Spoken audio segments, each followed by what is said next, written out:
दोस्तों, दोपहर के 3 बजे के करीब दिल्ली पुलिस के कंट्रोल रूम को सुब्रतो पार्क स्थित एयरफोर्स मेडिकल से यह सूचना दी गई कि यहाँ एक सैनिक की मौत हो गई है, इसलिए थाना पुलिस भेजा जाए। यह मेडिकल सेंटर दक्षिण पश्चिम दिल्ली के थाना कैंट के अंदर आता है, इसलिए पुलिस कंट्रोल रूम में तत्काल यह जानकारी थाना कैंट को वायरलेस के द्वारा दे दी गई। यह 10 अप्रैल 2014 की बात है, क्योंकि उस दिन दिल्ली में लोकसभा चुनाव का मतदान चल रहा था, इसलिए दिल्ली पुलिस के ज़्यादातर पुलिसकर्मी चुनाव ड्यूटी पर थे। पुलिस चौकी सुब्रतो पार्क के चौकी प्रभारी केडी झा भी क्षेत्र के पोलिंग बूथ पर थे। पुलिस कंट्रोल रूम द्वारा वायरलेस से जो संदेश प्रसारित किया गया था उन्होंने सुन लिया था, इसलिए थाना प्रभारी ने वहां जाने का निर्देश दे दिया। इसलिए चौकी प्रभारी केडी झा एयरफोर्स मेडिकल की ओर रवाना हो गए। दूसरी ओर सूचना मिलने पर थाना कैंट के प्रभारी, एक हेड कांस्टेबल और थाना प्रभारी एयरफोर्स मेडिकल के अस्पताल में वो भी चल पड़े। पुलिस के अस्पताल पहुंचने तक डॉक्टरों ने लाश को सफेद कपड़े में बांध दिया था। चौकी प्रभारी ने जब वहां के डॉक्टरों से मृतक और उसकी लाश के बारे में पूछा तो उन्होंने सफेद कपड़े में बंधी हुई इस लाश को देखते हुए बताया कि यही एयरफोर्स के सार्जेंट रमेश चंद्र की लाश है। चौकी प्रभारी केडी झा ने पूछा कि रमेश चंद्र की मौत कैसे हुई, तो डॉक्टरों ने बताया कि करीब 1 घंटा पहले इन्हें इनकी पत्नी सुधा एम्बुलेंस में लेकर आई थी। अस्पताल आने पर सुधा ने बताया था कि इन्हें हार्ट अटैक आया था, लेकिन जब इनकी जांच की गई तो पता चला कि इनकी मौत हो चुकी है। मिस्टर रमेश चंद्र गुप्ता की पत्नी सुधा गुप्ता भी वहीं थी। चौकी प्रभारी केडी झा ने पूछा कि यह सब कैसे हुआ, तो उन्होंने कहा, सर यह शराब के आदी थे। कल रात यानी 9 अप्रैल को 10 बजे रात ये करीब घर आते हैं और काफ़ी नशे में थे। यह इनकी रोज की आदत थी, इसलिए मैंने उसे कुछ नहीं कहा। और ये खाना खाने के बाद जब सोने के लिए लेट गए तो इन्होंने कहा कि मेरे सीने में दर्द हो रहा है। मैंने सोचा कि गैस की वजह से हो रहा होगा, क्योंकि इन्हें गैस की शिकायत थी। मैंने इन्हें पानी पिलाया और वहीं पास में बैठ गई। काफ़ी देर तक इन्हें हल्का फुल्का दर्द होता रहा। उसके बाद यह सो गए, तो मैंने सोचा कि शायद इनको आराम मिल गया है और फिर मैं इनकी बगल में लेट गई। सुबह 9 बजे के आसपास ये उठते हैं, तो मैंने इनकी तबीयत के बारे में पूछा तो इन्होंने बताया कि अभी ठीक है। नहा धो करके इन्होंने नाश्ता किया और वोट डालने की तैयारी करने लगे। यह तैयार होकर के घर से निकलने लगे तो इन्हें चक्कर आ गया। उस समय मैं किचन में काम कर रही थी, दौड़कर मैं इन्हें संभालने आ गई और इन्हें ले जाकर बेड पर लिटा दिया। 1 बजे के करीब इनके सीने में फिर से दर्द उठा और वह दर्द ऐसी वैसी नहीं थी जैसा रात को हो रहा था। मैंने इन्हें पानी पिलाया, लेकिन इस बार दर्द कम नहीं हुआ और इसकी दर्द और ज़्यादा तेज हो गई। मेरे समझ में नहीं आ रहा था, क्योंकि मैं क्वार्टर पर अकेली थी, क्या करती कुछ समझ में नहीं आ रहा था। मैंने इन्हें हिलाया डुलाया, लेकिन इनका शरीर एकदम ढीला पड़ चुका था। इनके चेहरे पर पानी के छींटे मारकर होश में लाने की कोशिश की, लेकिन इन्हें होश नहीं आया और भाग करके पड़ोस में रहने वाले एयरफोर्स ऑफिसर MP यादव के यहाँ पहुँची। उन्हें पूरी बात बता करके मैंने इन्हें अस्पताल ले चलने को कहा। उन्होंने फ़ोन करके एयरफोर्स एम्बुलेंस बुलाई और यहाँ लाया गया और यहाँ आने के बाद डॉक्टरों ने बताया कि इनकी मौत हो चुकी है। दोस्तों, आगे मैं कहानी सुनाने जा रहा हूँ, आपका बिना टाइम गवाए हुए, लेकिन एक छोटी सी रिक्वेस्ट है कि चैनल को सब्सक्राइब जरूर कर दें और वीडियो को लाइक शेयर करना ना भूलें दोस्तों, क्योंकि आपकी एक लाइक की मुझे बहुत ज़रूरत होती है। तो प्लीज़ दोस्तों वीडियो को लाइक शेयर करना ना भूलें। तो चलिए कहानी को हम शुरू करते हैं। दोस्तों, सुधा गुप्ता से बातचीत करते हुए चौकी प्रभारी केडी झा ने देखा कि इस स्थिति में महिलाओं का रो रो कर बुरा हाल हो जाता है और वे किसी से बात करने की स्थिति में नहीं रहती हैं। वहीं उसके माथे पर चिंता और परेशानी की कोई बात नहीं थी। ऐसा मालूम हो रहा था कि जैसे सब कुछ सामान्य हो। इस तरह से सुधा गुप्ता बात कर रही थी। उस समय उसकी पति की लाश अस्पताल में रखी थी। इसलिए पुलिस ने सुधा गुप्ता से कोई ज्यादा पूछताछ करना ठीक नहीं समझा। रमेश चंद्र गुप्ता की लाश सफेद कपड़े में लिपटी थी, इसलिए चौकी प्रभारी ने लाश को भी देखा नहीं था। उन्हें यह मामला संदिग्ध लग रहा था, इसलिए उन्होंने सारी जानकारी थाना प्रभारी सुरेश कुमार को दे दी। तो वह भी अस्पताल पहुंच गए। उन्हें भी सुधा गुप्ता से अस्पताल में डॉक्टरों से बात की। इसके बाद उन्होंने लाश को पोस्टमार्टम के लिए भेज दिया गया। सूचना मिलने पर रमेश चंद्र के घर वाले इलाहाबाद से सफदरगंज अस्पताल पहुंच गए थे।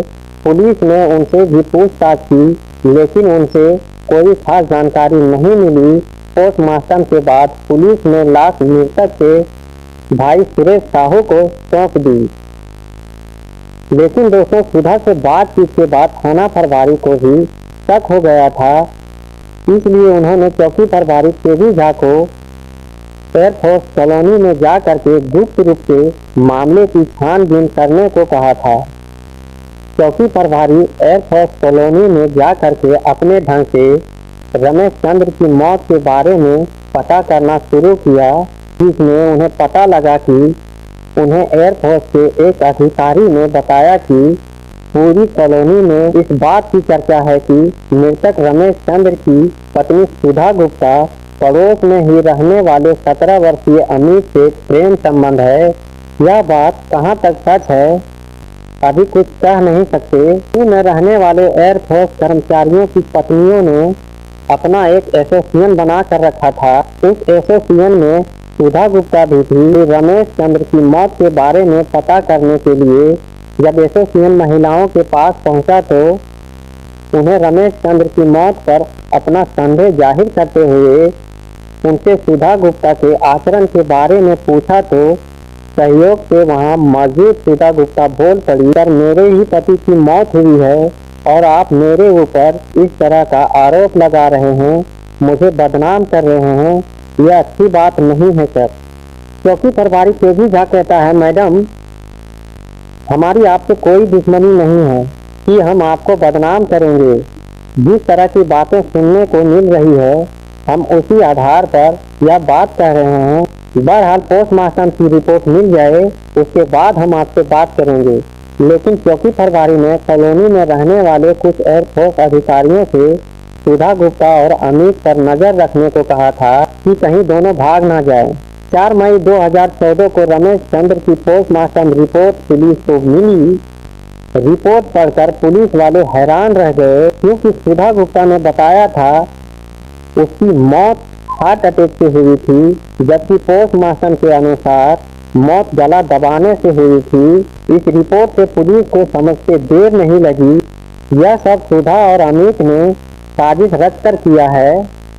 आगे की कार्रवाई करने से पहले चौकी प्रभारी ने सफदरगंज अस्पताल के उन डॉक्टरों से बात की जिन्होंने रमेश चंद्र की लाश की पोस्टमार्टम किया था।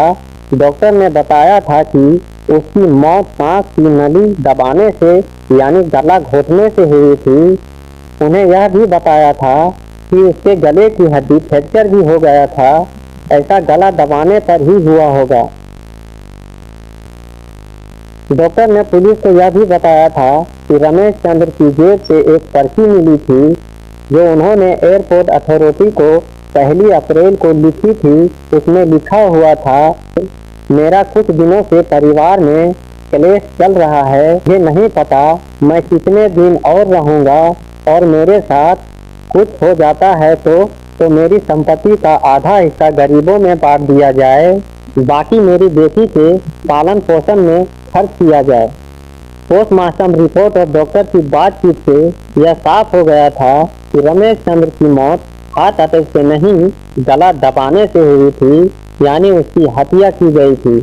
6 मई 2014 को थाना दिल्ली कैंट में रमेश चंद्र गुप्ता की हत्या का मामला दर्ज कर लिया गया। इसके बाद इस मामले को सुलझाने के लिए एसपी-डीएसपी ने एक पुलिस की टीम बनाई और टीम बना करके इस मामले की देखरेख होने लगी। चौकी प्रभारी केवी झा ने जब अस्पताल में सुधा गुप्ता से बात की थी तब उन्होंने रमेश चंद्र की मौत पर शक हो गया था, लेकिन उस समय लाश कपड़े में बंधी हुई थी, उसे देख भी नहीं पाए थे। लेकिन पोस्टमार्टम और पर्ची उनके संदेह को सच में बदल दिया था। उन्हें कॉलोनी वालों से सुधा गुप्ता और 17 वर्षीय अमित के संबंध के बारे में पता चल गया था। अब उन्हें लग रहा था कि इन्हीं संबंधों की वजह से सुधा गुप्ता और अमित ने रमेश चंद्र को ठिकाने लगाया था। क्योंकि सुधा गुप्ता तेज तराज और उच्च शिक्षित महिला थी, इसलिए पुलिस पूरा सबूत के साथ ही अब उससे पूछताछ करना चाहती थी। पुलिस को सुधा गुप्ता और अमित के मोबाइल नंबर मिल गया और पुलिस ने इन दोनों की मोबाइल की कॉल डिटेल जब निकाली तो एक महीने में 1500 से ज्यादा कॉल किए गए थे और इतनी ज्यादा बातें किसी अन्य नंबर पर यानी किसी दूसरे नंबर पर नहीं हुई थी। केवल अमित और सुधा के नंबर जो थे, इन दोनों ने यानी इन्होंने एक महीने में लगभग 1500 कॉल किए थे। पुलिस को पर्याप्त सबूत मिल गया तो सुधा को पूछताछ के लिए थाना बुलाने की तैयारी होने लगी। सुधा एयरफोर्स कॉलोनी के क्वार्टर नंबर G28 में रहती थी। अमित भी वहीं पास में रहता था। पूछताछ के लिए बुलाने की खातिर पुलिस जब दोनों के क्वार्टर पर पहुंची तो दोनों ही अपने क्वार्टर से गायब मिले। दोस्तों, इससे यही अंदाजा लगाया गया पुलिस की जांच सही दिशा में जा रही थी, दोनों कहीं दूर न चले जाएं, इसलिए पुलिस टीम बड़ी दौड़ भाग करने लगी, यानी तेज तेज की छानबीन करने लगी, तलाश करने लगी। इधर उधर भाग दौड़ करने के बाद पता चला कि सुधा गुप्ता और अमित बसंत बिहार के बसंत गांव में रह रहे हैं। आखिर पुलिस उनके ठिकाने पर पहुंच ही गई। सुधा को जरा भी उम्मीद नहीं थी कि पुलिस वहां पहुंच जाएगी, इसलिए पुलिस को देखकर वह हैरान रह गई। दोस्तों, सुधा ने वहां फ्लैट किराए पर लेकर रह रही थी। पुलिस को देखकर मकान मालिक भी बाहर आ गया था। पूछताछ में मकान मालिक ने बताया कि फ्लैट किराए पर लेते समय सुधा ने अमित को अपना पति बताया था। इस तरह पुलिस को सुधा के खिलाफ एक और सबूत मिल गया था। पुलिस सुधा और अमित को लेकर के थाने आ गई। थाने में आते ही थाना प्रभारी ने सुधा से पूछा, सच सच बताओ, तुमने अपने पति को क्यों मारा? सुधा कहती, सर मैं भला अपने पति को क्यों मारूंगी, उसकी मौत तो हार्ट अटैक से हुई थी। पुलिस कहती है, तुम यह बात इतने दावे से कैसे कह सकती हो? तुम्हें कैसे पता चला कि मौत हार्ट अटैक से हुई थी? सुधा कहती है कि सर उसके सीने में जिस तरह से दर्द हुआ था उससे मैंने अंदाजा लगाया था कि उन्हें हार्ट अटैक आया था। पुलिस कहती है, हमारे पास पोस्टमार्टम रिपोर्ट है, उसमें साफ लिखा गया है कि रमेश चंद्र की मौत गला दबाने से हुई थी। सुधा कहती, सर ये कैसे हो सकता है? सीने के दर्द से ही वे बेहोश हो गए थे। दोस्तों, थाना प्रभारी कुछ और पूछते इससे पहले बैठे चौकी प्रभारी तेजी झा बोला, अच्छा सुधा यह बताओ कि अमित से तुम्हारा क्या संबंध है? सुधा कहती है, अमित मेरा स्टूडेंट है, मैं उन्हें ट्यूशन पढ़ाती हूँ। फिर पुलिस वाले कहते हैं, ये तो हमें भी पता है कि तुम उन्हें ट्यूशन पढ़ाती हो, लेकिन मैं उस संबंध के बारे में पूछ रहा हूँ जो सबकी नज़र से छिपा कर रखा था। तुम पढ़ी लिखी और समझदार हो, फिर भी इस तरह का गलत काम क्यों कर रही थी? क्यों उस बच्चे की जिंदगी को बर्बाद कर रही हो? सुधा कहती है, सर आप क्यों बिना मतलब हमें बदनाम कर रहे हैं? पुलिस कहती है, हम बदनाम नहीं कर रहे हैं बल्कि सही कह रहे हैं। तुम अपने फोन की कॉल डिटेल्स देखो। चौकी प्रभारी ने उसे कॉल डिटेल्स दिखाते हुए कहा, तुम दोनों ने पिछले एक महीने में 1500 से ज्यादा फोन किए हैं। ऐसी कौन सी काम था, ऐसा कौन सा काम था, ऐसा कौन सी जरूरी बात थी जो तुम उससे रात दिन बात कर रही थी? इसके अलावा तुमने जो बसंत गांव में फ्लैट ले रखा था, तुम उसमें अमित को अपना पति बताकर रह रही थी। मेरा ख्याल से तुम्हें अब सच बता देना चाहिए, वरना तुम्हें पता ही होगा पुलिस वाले सच्चाई उगलवा ही लेते हैं। चौकी प्रभारी की इतना कहते ही सुधा रो पड़ी, हथेलियों से अपनी आंसू पोंछने लगी और कहा, सर वह तो केवल नाम के पति थे। किसी भी औरत को सिर्फ पैसा ही नहीं चाहिए, पैसों के अलावा भी उसकी तमाम ज़रूरतें होती हैं। इस बात को वह समझते नहीं थे। इसके बाद सुधा ने पति की हत्या के पीछे जो कहानी बताई पुलिस को, वो इस प्रकार थी। चंद्र मूल रूप से उत्तर प्रदेश जिला इलाहाबाद के गांव लाल बिहार के रहने वाले थे। 19 साल पहले एयरफोर्स में सर्जेंट के रूप में भर्ती हुए थे। अनेक जगह नौकरी करने के बाद उनका तबादला दिल्ली में हुई तो उन्हें रहने के लिए सुब्रतो पार्क स्थित एयरफोर्स कॉलोनी में G28 नंबर का फ्लैट, दूसरी मंजिल पर स्थित इस फ्लैट में वह अकेले रहते थे। करीब 5 साल पहले उनकी शादी गोरखपुर के सैनिक कुंज में रहने वाली सुधा गुप्ता से हुई थी। सुधा के पिता भी भारतीय वायु सेना में नौकरी करते थे।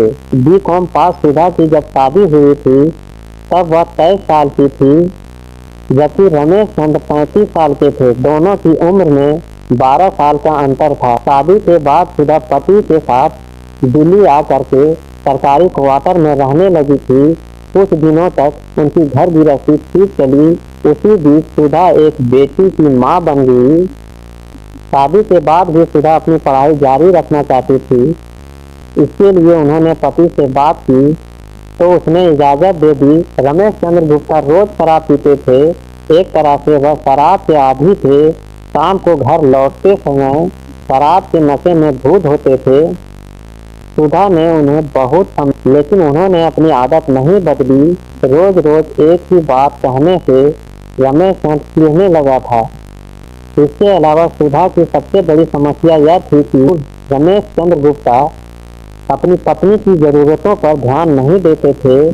घर में हर तरह की सुख सुविधा थी, लेकिन रमेश चंद्र यह नहीं जानता था, नहीं समझते थे कि सुख सुविधा के अलावा पत्नी की अनेक चीजों की भी जरूरत होती है। रमेश चंद्र नशे में धूत आते और खाना खा करके सो जाते। पत्नी की भावनाओं पर वह बिल्कुल भी ध्यान नहीं देते। सुधा कभी पहल करती तब भी वह उसे संतुष्ट नहीं कर पाते थे, लिहाजा वह तड़प कर रह जाती थी।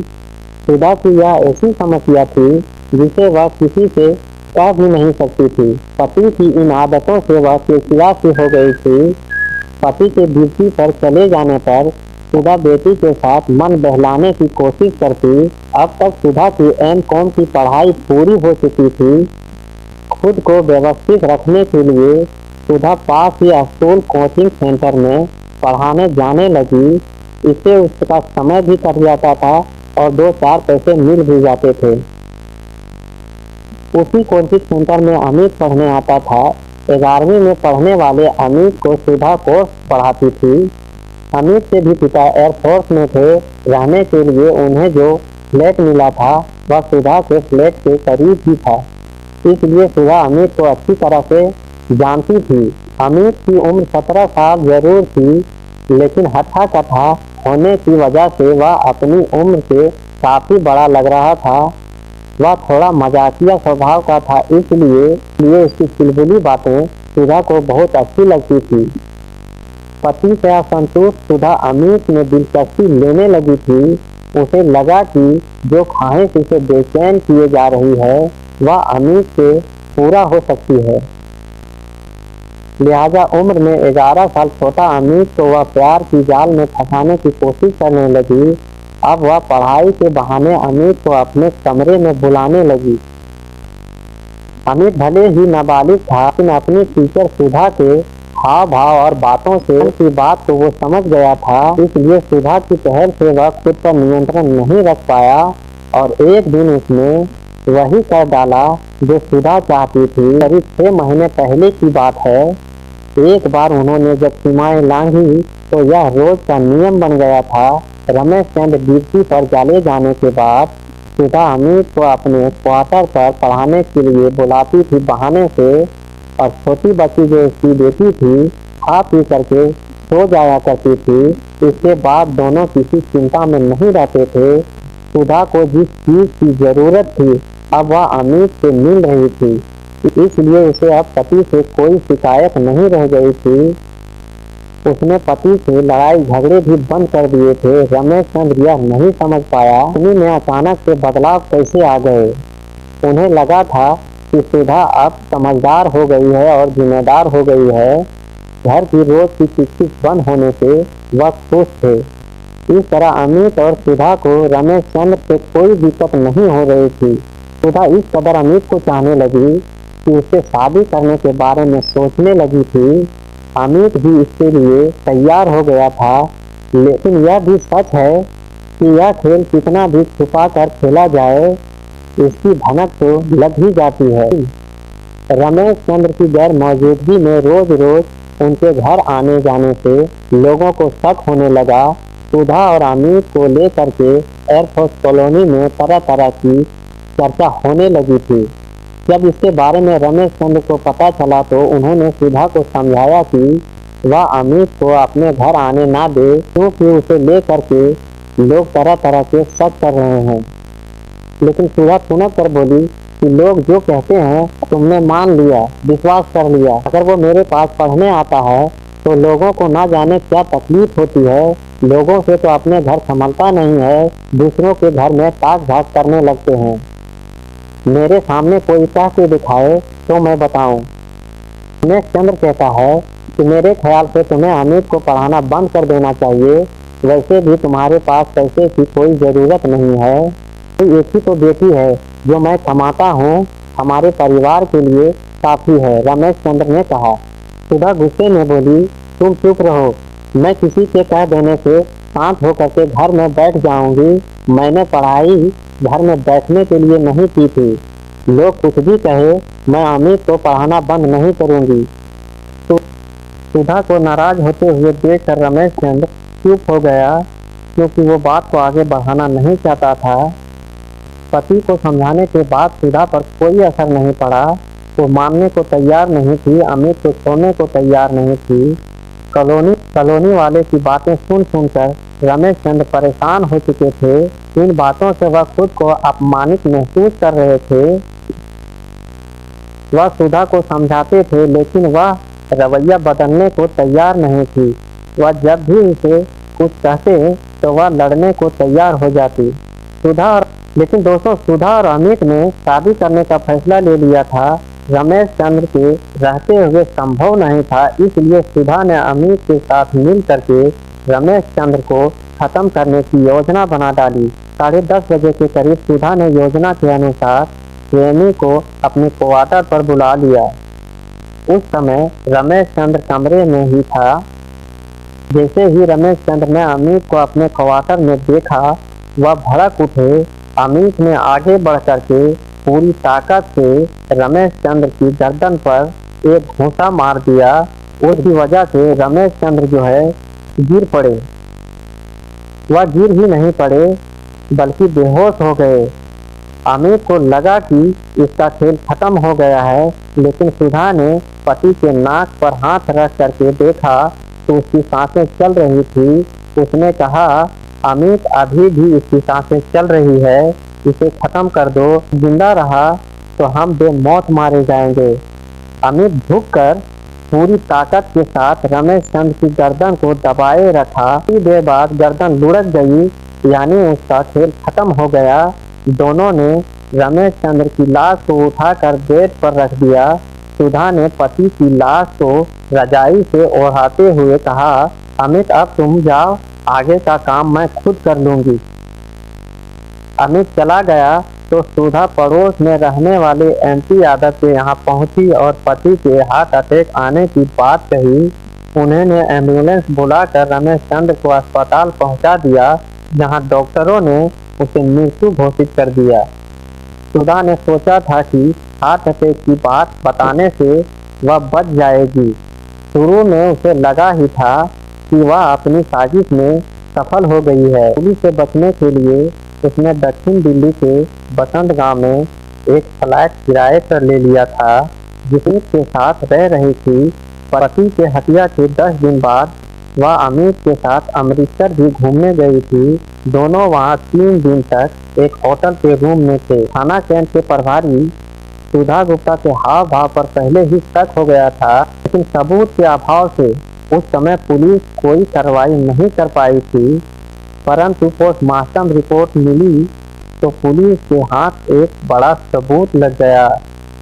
इसके बाद सुधा को पति की हत्या की बात स्वीकार करनी पड़ी। सुधा के पूछताछ के बाद पुलिस ने अमित से भी पूछताछ की। उसने भी वही बात कही जो सुधा ने बताया था। इसके बाद पुलिस ने रमेश चंद्र की हत्या के आरोप में नाबालिग अमित को दिल्ली गेट स्थित बाल सुधार गृह भेज दिया गया। सुधा को अदालत में पेश किया गया, जहां से उसे न्यायिक हिरासत में भेज दिया गया। उसकी 2.5 साल की बेटी भी उसके साथ जेल में चली गई, क्योंकि उसने ससुराल वालों को अपनी बेटी सौंपने से मना कर दिया था। लिहाजा मां की गुनाहों की वजह से बेटी भी जेल की चारदीवारी में कैद हो गई है।